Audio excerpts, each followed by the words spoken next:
All right, Mopar people, welcome back to the channel. I'm Justmoparjoe. Back on the old 65 Cornet. Hopefully you saw my last video that showed the undercoating of this car.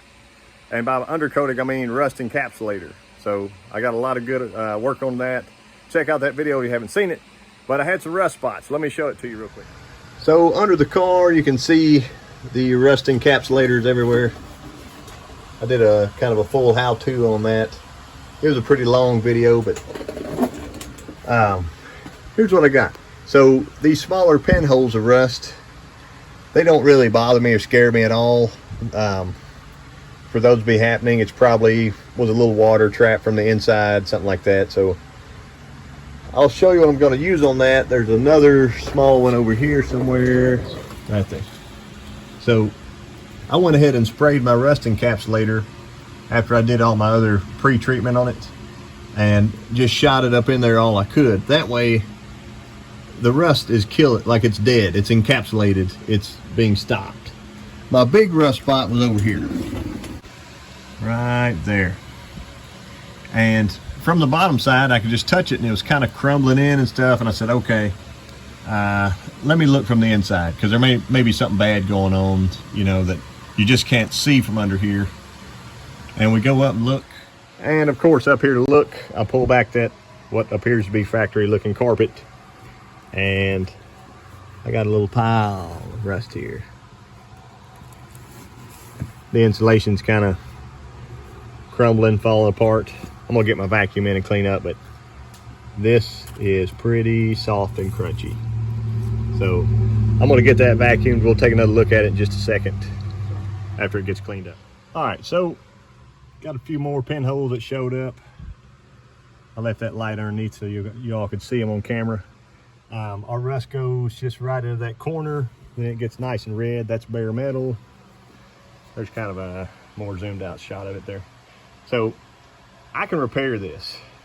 I would say this is not yet to the point of cut out that giant section and weld in a new section. There's 100,000 Mopars still on the road that have more rust than this. So us being able to get to it now, not a big deal. One cool kind of Easter egg I found, I was wondering, was this original carpet or not? Check this out, sticker. Redfield Company, 611 of 65. Plymouth regular front, R7 red, 1730-A. That's cool. So I want to save that for him. If he doesn't want it, I'll keep it. It's just kind of something neat that you don't see every day. But for my little pinholes and stuff, I'll show you what I'm using. And here are the patches from the top. That's just a simple roll of fiberglass, nothing special. And what I'm going to coat it with, both sides, is this POR 15 patch. That's the word patch.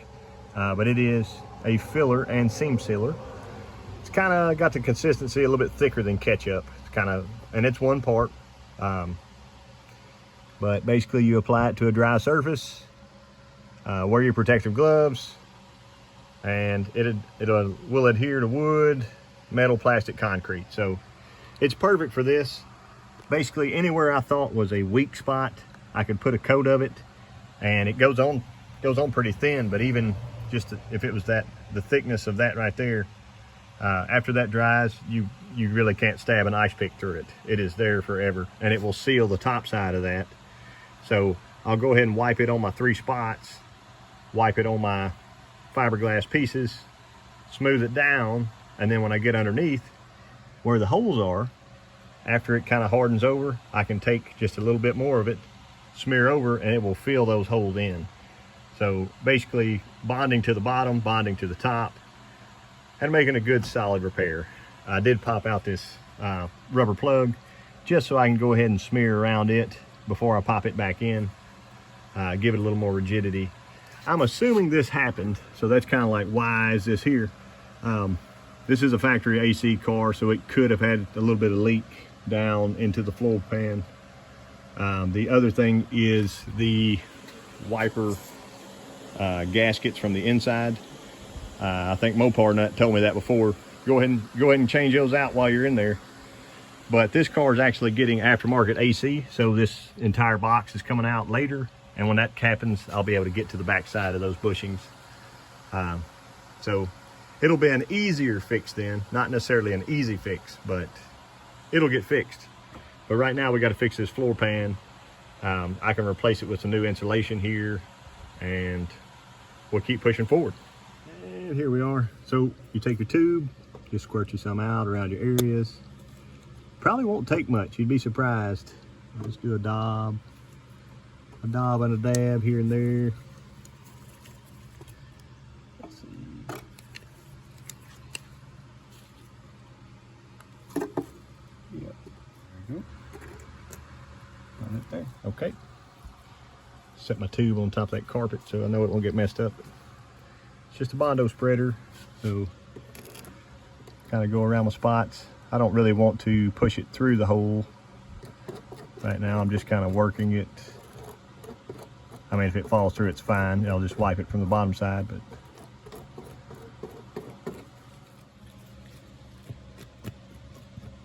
it smells nice chemically.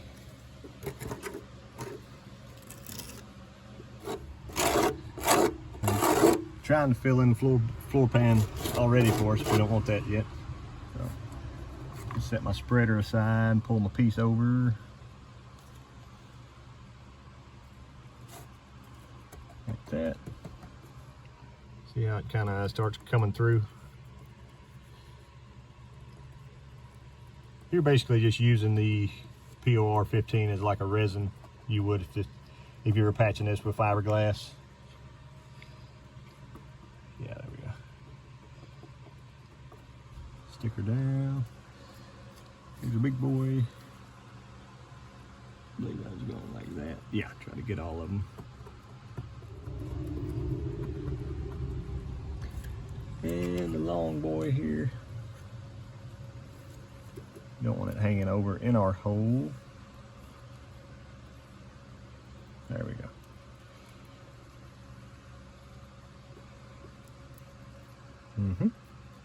Definitely wear gloves or you will have dark fingers.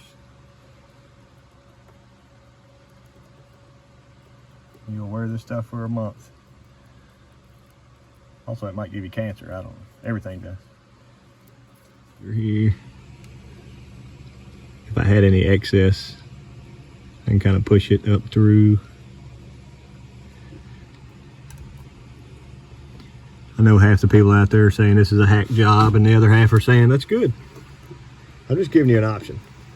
This is not my car, but typically the owner says, fix it how you would. There we go. Add a little extra from the bottom. Now I'll get my tube. Kind of squirt me out of line. There. There. And there. Okay. Now, so I've already got my fingers messy. I might as well just keep using them. We don't want to pull our stuff up as we wipe, but all I'm doing is just pushing it in. And the fiberglass is nice because it's such a tight knit that it really doesn't let a lot go through. Here we go.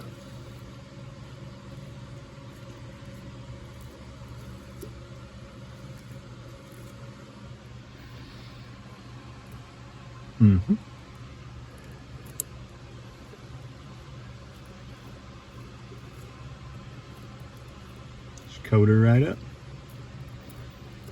Pray that my glove does not have a tear in it.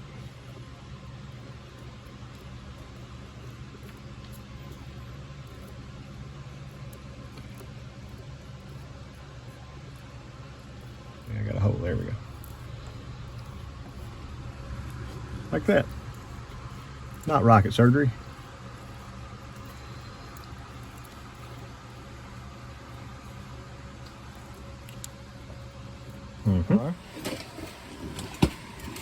So this was our front side, and we're just gonna smear over a little bit. I don't really want to drag. See, there's some that had squirted through the hole there. I'll just kind of wipe it like that. Wipe it flat. That's all I'm doing here. I'm not trying to cave it in or push it back up or anything. But once this dries, or it's mostly dry, I'll take my spreader from the bottom, smooth over a good piece here, and then I can see, like right through there, I did not encapsulate that yet because I knew I had this repair up here. So here's our big boy. See where it looks kind of like little pimples pushing through that fiberglass? That's good. I'm just going to smear them over a little bit. Like I said, this is just forming right now, so I don't have to worry about double coating it black and all that stuff, but not yet. Because once this dries from the top side, then I can go ahead and re-wipe the bottom if there is a little gap or something. There we go. And that's it. So, pretty simple fix.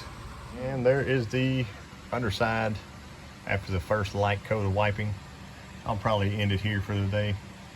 I just filled in, like I said, where that white fiberglass was. You cover it over. If you got any holes, you cover them over.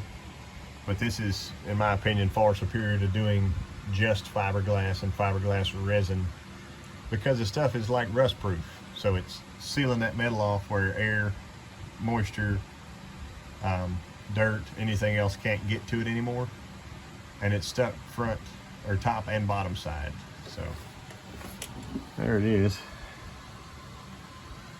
I may can go a little bit more, fill in that one hole there, but do that. I'll send my rust encapsulator on it right there. See, it's not really noticeable at all. No one's in the back.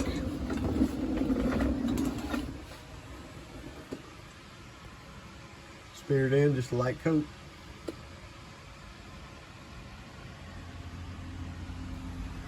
Let that dry. I can take my Bondo spreader and just do an entire light coat over the whole thing if I want to. I'm probably not going to because this is brand new. I may shoot some undercoating over it. I'm not really worried. I just wanted to show y'all kind of the process. I appreciate y'all watching and following along with the cornet build. So I'll catch you next time.